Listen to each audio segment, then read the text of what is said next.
morning and welcome to the Workforce Observer. We are very pleased to have with us Robin Mee as a guest today. Robin Mee is CEO of MeeDerby, a notable search firm for the staffing and workforce solutions ecosystem. She's a passionate advocate of staffing, a volunteer industry leader, and a speaker at staffing events nationally.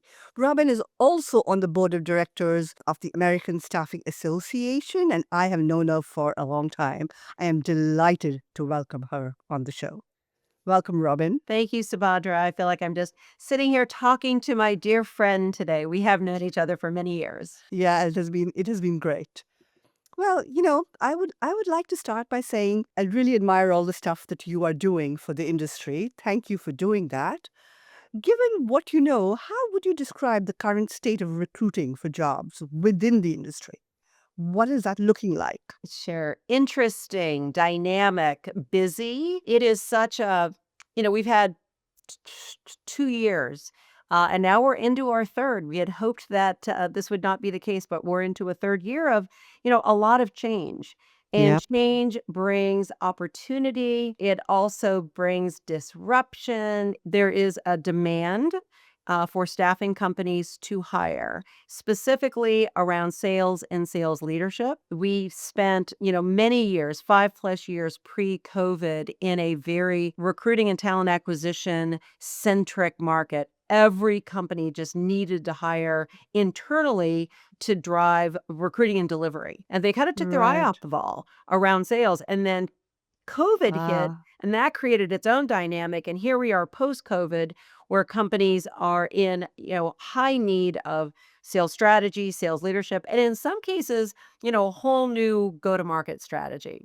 So it's busy, but it is also an unusual time. right.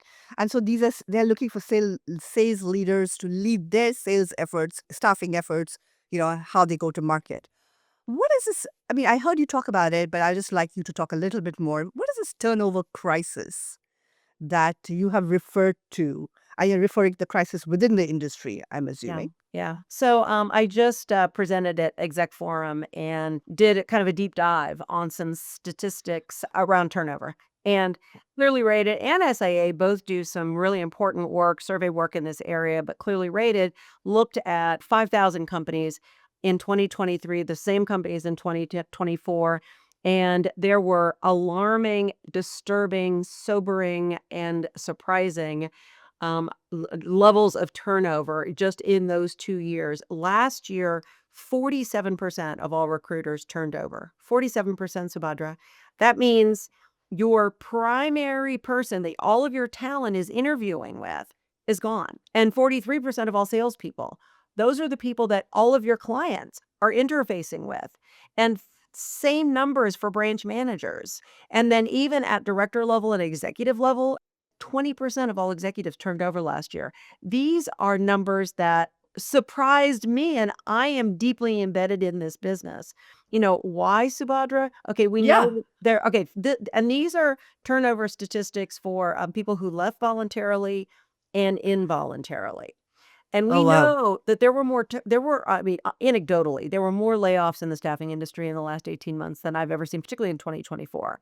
So, Yeah. that those numbers, they did surprise me. And I think that, every company has to do a really deep analysis as to why their organization may or may not be experiencing that kind of turnover. Turnover is directly related to our revenue and our profits. It's not good for our organizations to have high levels of turnover for all the obvious reasons. First of all, it's expensive. All of the expense, time, and energy that goes into recruiting, retaining, training your people and to have them turn over like that, it's not good for morale. It's not good for culture. It's really not good for the business. Do you have a number? Like, what was the turn? I mean, how much we lost, because of the turnover? Like, I don't know specific to the turnover, but, but yeah. SIA reports that we were down, what, 10% in 2024 and closer to Okay. 14% in 2023. And I don't Wow. think that the turnover numbers are driving those declines in growth or those decreases. However, Right. they don't help. Right. Wow. 14 and 10%. I mean, It's a chunk. I mean, let's not look at what's happening today with the markets, but just that, hearing that, sobering. Yeah. Okay. So, where are these people going? Yeah, where are they going? Some of them are leaving the industry. I mean, I do think that people at the beginning Mm, phases of their career, 0 to 3 years, they get in, they don't know what they're walking into. They would get recruited right. in or they just, fall into the industry. And it's a Right. sales-driven That's industry. It's tied to KPIs. It is intense, it's hard work. And if you don't want a sales job, but you think you're getting into human resources and all of a sudden you're a recruiter and you've got, you know, it's a certain number of new candidates and submits and, revenue tied to your job. Some people get into this and they don't like it. They get out, they don't get back in. Or they're not in the right company. And so they may stay. People within the, 3 to 5 years, they may be leaving for a different opportunity in the industry. Some people get out because they aren't finding enough work-life balance. I mean, this is a big intense job. True Blue several years ago did some research on why women were leaving in that 3 to 5 year period. And they found right. that it was primarily because they just didn't see a way of having a life outside of work and be able to Mm, do their job and have those, have any kind of balance. I did have a right. conversation with the CEO of True Blue not too long ago, and she said that has changed. And partially that's changed because there are women in the C-suite now, that those women in recruiter sales and managerial jobs are seeing, okay, there is a way, there is a place in this organization to be able to have a career and to, in some cases, have a family and make that work together. Okay. Let's then, it kind of, it's a good segue into my next thing, which I wanted to discuss is what do people in the industry want? Like, what do, I guess, employees want, or even professionals? What are people looking for today? So I've got the anecdotal because at MeeDerby, we interview Yep. thousands of staffing professionals every year and Right. hundreds of thousands over the course of, the 36 years we've been in business. I think personally, people want job satisfaction, they want career opportunity, they want superior senior leadership. They want an opportunity eventually to be able to make an impact, have a voice. And I think the reason people make a job change is because they are only leaving for better opportunity. However, I mean, both SAA has done some really good research on this, and their 2024 internal employees survey, I think they surveyed about 16,000 staffing professionals, said that number one was senior leadership. That is the thing that was most important to them. But it was also the job. It was their internal employee, their coworkers, their managers. They needed tools. They needed, state-of-the-art tools to do their job. And in the SIA data, pay and benefits of all those other things aligned, that was important, but that wasn't the biggest thing that wasn't why they stayed. They stayed for all these other reasons. But, there was other data that SIA did in collaboration last year with, the Women's Business Collaborative, and that Mm, was ASA and TechServe and NAPS, and that was what women are looking for, why they stay and why they leave. And, the number one reason they stayed was because their company gave them flexibility. The number 2 reason was because of opportunity, and they were able to drive their income tied to that opportunity and professional development. And then third was work-life balance, and fourth was culture and the job. But the reason that they left was often because the company culture didn't support those reasons that they stayed. They didn't support work-life balance, flexibility. And that flexibility piece is so it has to be decoupled from work-life balance because flexibility allows for, and I'll give you an example. We just had a candidate who's been working from home for the last 4 years, interviewing for a position. Now, that candidate, a male candidate, was willing to go into the office every day, but needed some flexibility, a couple days a week to drop off for childcare in the morning and pick up early, at 4 o'clock, 3:30 in the afternoon, but then could work from home for the rest of the afternoon. The client said no. That client did not provide the flexibility that that individual needed, even though they wanted to hire him, and he had to say no. So, this ability to be flexible is not only a retention tool for your current employees, but it's also a recruiting tool. And sure, many people have to earn it. But, today that candidate was not going to make that job change if he didn't have that built in, that little bit of flexibility. In this case, the customer said no. So what do employers want? What should they be doing differently? If I mean, there's a turnover crisis, there is the state of the industry, right? I mean, not just the industry, the state of, I guess, the world today. So, what could employers be doing differently in the staffing world? Well, okay, that's kind of two different questions. What do they want? And then what could they be Yep. doing differently? Yeah, I exactly. mean, I Exactly. think they want an organization full of highly productive people who are, contributing to the bottom line through, increasing levels of revenue. And that is the bottom line, but getting to that point, right? The recruiting, the Right. retention, and the overall kind of nurturing of those of your internal employees so they are productive, the most Yeah. productive they can be. Because if you've hired well as a, Right. and I run a small staffing company, if I've Right. hired the right people, I've hired people that are money motivated, I've hired people that want to tie their compensation to their performance. It's one of the things that I wanted. It's one of the reasons I got out of, Fairfax County, working for the county and into private industry, because I wanted an environment where my earnings were uncapped. So, we are in a business and we're a sales driven business. So, employers want those money motivated people who are highly motivated to excel, to succeed. And in our world, it's recruiters placing people or salespeople driving new business and the two combining to grow organizations. But they also employers want hardworking, loyal, committed, um, They want it team. all. They want it all, of course. But the world is changing and the world Right. has changed. Good. Just looking at the last five pre-COVID, COVID, and post-COVID time, and it's compressed. It's like 5 years. But Yeah. things have changed so dramatically during that period. In many ways, though, it's the same business it was when I joined 40 years ago, right? It is the same business. How we do it and the tools that we have and the ways that we engage, and like we are even doing right now, there was no such thing as a podcast then. There was Yeah. no Yeah. Zoom. We have so many different ways to work and to engage. So there are Yeah. many, many ways that employers can, um, I guess employ, tap this new world that we tap see this new world, but around they us. have to Yeah. be, you Yeah. know, innovative and creative and flexible, and they've got to be adept at change management. And then we haven't even gotten to technology yet, but that is a huge piece of I mean, you have to give your people what they want. Obviously, you're not going to let them, not do their jobs, but you have to. I mean, the world has changed. well, and You, I you talk know? about, from that perspective, it like offering different ways to different kinds of work environment, because giving employees what they want. Some people want to be in office full time. Some people want to work remotely. Some people want to work in a hybrid fashion, and it may change over the course of time, and it does change.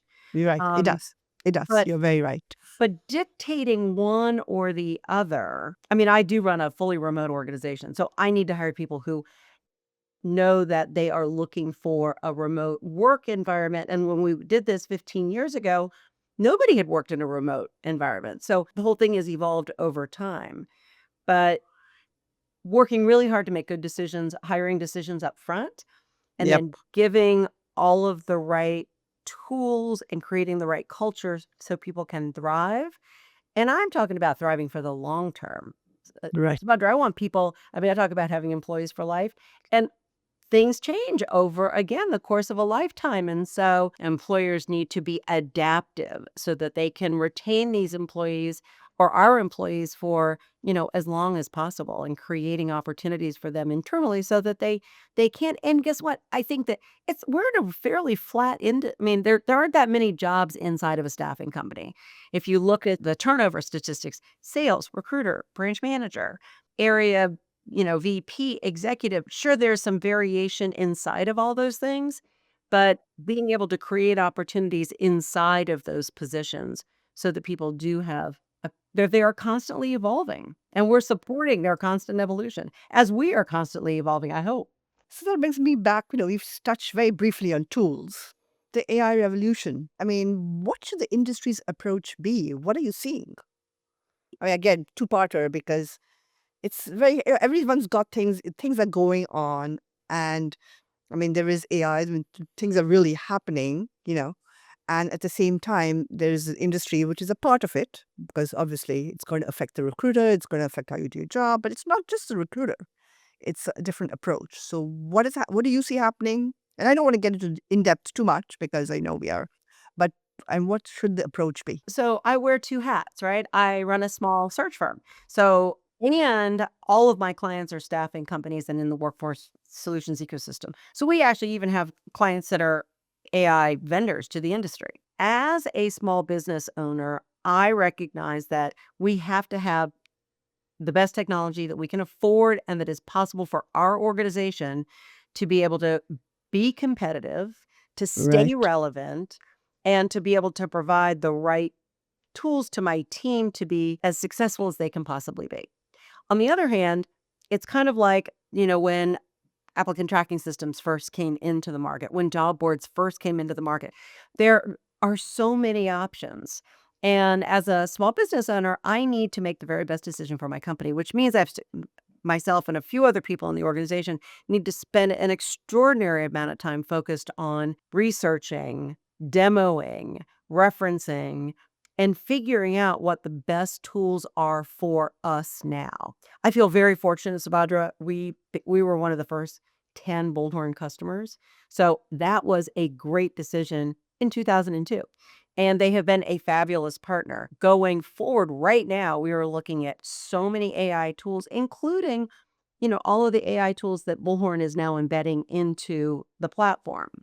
Got it. But I think over the next year, we will be doing business differently from a process perspective because of the new AI that we are adding in. But we are still in a heavy analysis and research phase. And I'm sure we are I mean, many companies have big, technology budgets and they've got chief information officers and whole teams of people that are either building or buying or figuring it out. So, yes, I think AI will transform our business, but it is not Right. going to decimate our business. And I also think it's just going to make us all more productive. Right. And it's going to automate all these things that we hate doing, like scheduling. Amount of time that we spend scheduling interviews, changing interviews, rescheduling interviews, just, that from just, trying to get on people's calendars. Right. Right. Right. So Okay. it will be transformative, but it will be additive, in my opinion. Like you talked about Bullhorn, so you trust them. They've been your partner, and what are other companies doing? I mean, how like your analysis, the research, and they're small, so are they also just trusting it to their, CRMs, their ATSs? Well, we're just actually not trusting it to Bullhorn. We're actually right now probably looking at 10 different AI options, in addition to Bullhorn. And we've already probably looked at 10 that we've discarded, but every one takes, a pretty deep Yeah. dive. So do you have someone special on staff, or all of you are? What are you doing? We're a 12-person company, soon to be 13. We just hired a new person. But I've got one person who is a marketing and technology specialist. And he's Uh, probably spends 75% of his time, well, 60% of his time on technology and 40% in marketing. But then of course there's places that marketing and technology overlap, like everything to do with LinkedIn and everything to do with recruitment marketing. So Jack is the tip of the spear, and there are 4 of us actually who are involved with, depending on 4 of us involved with demoing and decision making. But it's a process, and it is one that I encourage all of my staffing industry colleagues, particularly, small to mid-sized companies, we must adapt. We must make these AI decisions for our organizations because, the beautiful thing about the staffing industry is that when you look at a market, staffing is local. And so, the independent is competing with the global staffing company in every market around the country, and in some cases can have bigger market share. The small companies can have bigger market share in their own local markets. Mm, But to stay competitive, we have to invest in technology, the small to mid-sized companies. right, right. And it does take it is a growth mindset, and it is an innovation mindset that really it's gotta be led by the owner or the founder or the CEO. I mean, leadership has to be leading that charge. Perfect segue. I mean, MeeDerby has made quite a name of it for itself in this space. What are your leadership challenges today? Today, managing through the turbulent noise that we had hoped would have gone away by Q1 2025, but is maybe even louder. And so managing through turbulence, we're 36 years old. So, and I'm fond of saying the highs are high and the lows are lows. And that's like on a daily basis, much less given market conditions.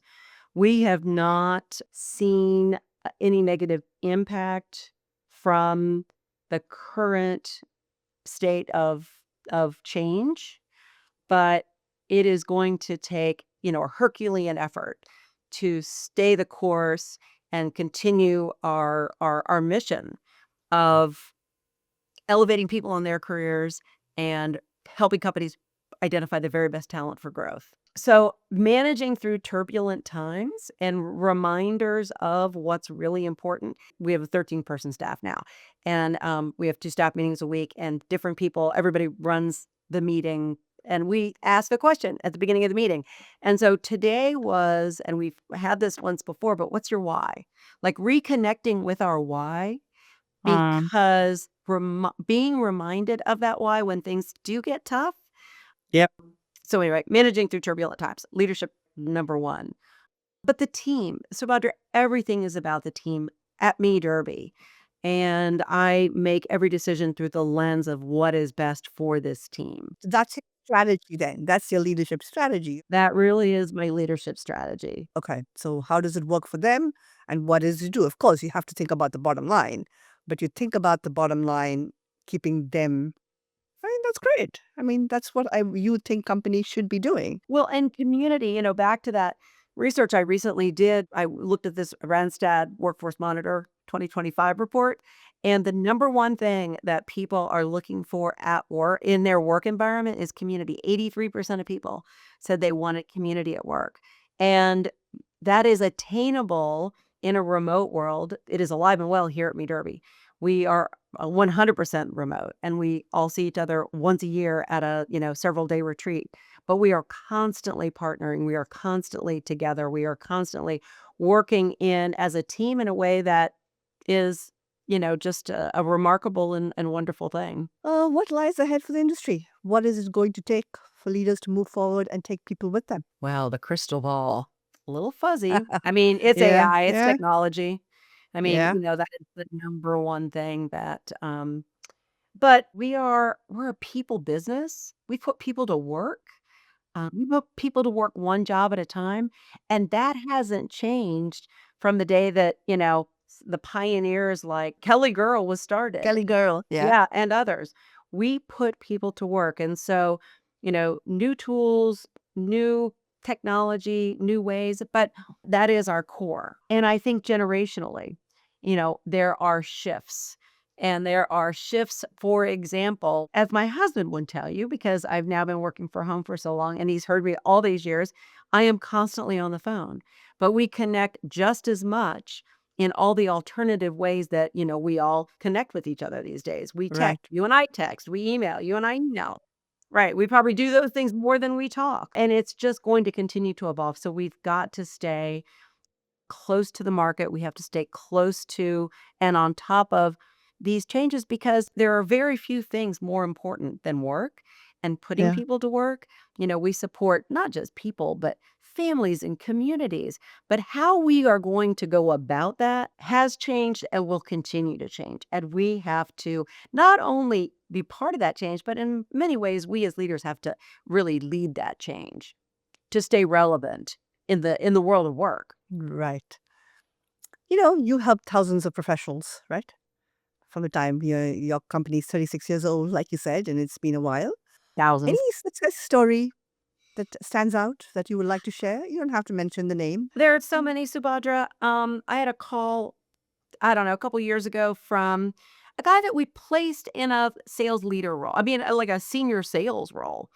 And he's been there 10 years. And he reached out to say, "You changed my life. My wife has MS, and I've been able to make enough money to pay off our mortgage, put all the money that I need to into retirement. The kids' colleges are paid for. I sold $1 billion worth of MSP spend last year."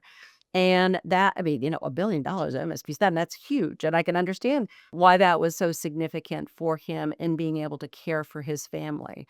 Or just this past week when I reached out to a woman that I've known for years, and I was telling her about a job that I was recruiting for, and she was suggesting that I reach out to a person that when I realized who the person was, I realized we had placed him like, 8 years ago. And he went from being a salesperson to running the sales organization of one of the largest global staffing companies in the world. I mean, that is like really helping people elevate in their Yeah. careers and Careers. Yeah. therefore in their lives. And so it's Right. kind of story after story like that That's great. That's that's just great. so meaningful. So, given that, what is two things? The biggest lesson that you have learned from placing all these people, and then followed by one piece of advice for the ecosystem that you would like to share. Well, I don't know if they're tied. Sometimes they are. The lesson learned is what you want to say, hey, or sometimes it's not. The lesson learned for me that I am regularly reminded of is the gift of Yeah. generosity, of being generous with your time, we connect people for a living. And just giving back or just giving, whether it's internally to anybody in your organization or externally to people who need fill in the blank. I guess it is we are in service. And we are in service to this industry. We are in service to each other. And that is regardless, frankly, of almost everything else.